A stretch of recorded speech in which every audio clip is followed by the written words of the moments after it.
Peter gardera-t-il le costume anti-Venom pour Marvel Spider-Man 3 ? Je t'explique tout, alors abonne-toi pour rejoindre l'aventure.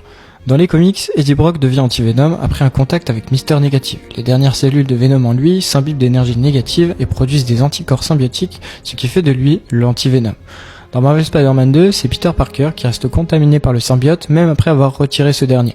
Pour le protéger, Mister Négative entre dans sa tête avec Miles, transférant tout son pouvoir au reste des symbiotes en lui, ce qui le transforme en anti-Venom.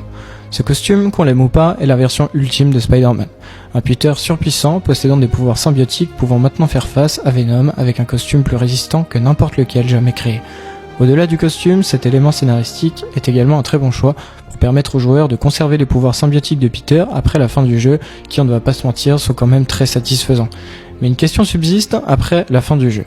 Peter prend sa retraite, signifiant que Miles est maintenant le seul Spider-Man en place. On sait cependant très bien que pour faire face au Bouffon Vert dans le prochain jeu, Peter devrait bien être de la partie, car il y a un lien avec Norman Osborn, qui est bien un méchant du Spider-Man original. Mais alors, qu'adviendra-t-il de l'anti-Venom ?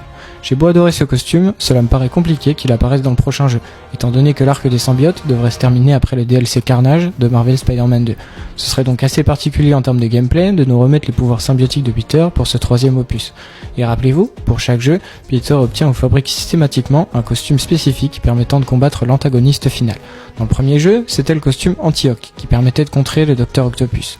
Dans le deuxième jeu, on a eu l'Anti-Venom, permettant de combattre Venom. Et dans le troisième jeu, on aurait donc potentiellement un costume anti-bouffon, permettant de combattre le Bouffon Vert de Norman Osborn. Et pourquoi Peter aurait-il besoin de créer un anti-bouffon, étant donné que la puissance du costume anti-Venom est incroyable actuellement ? Cela n'a pas de sens, étant donné que l'anti-Venom est actuellement déjà capable d'éclater le Bouffon Vert. Peter devrait donc pour moi probablement se séparer de l'anti-Venom pour le troisième jeu. J'espère simplement que Insomniac Games nous trouvera une explication, car contrairement à l'anti-Hoc du premier jeu, cet anti-Venom a une véritable signification et possède des aptitudes particulières, qui si elles sont absentes, devront bien être expliquées. Et vous, quelles sont vos théories ? Dites-le moi en commentaire.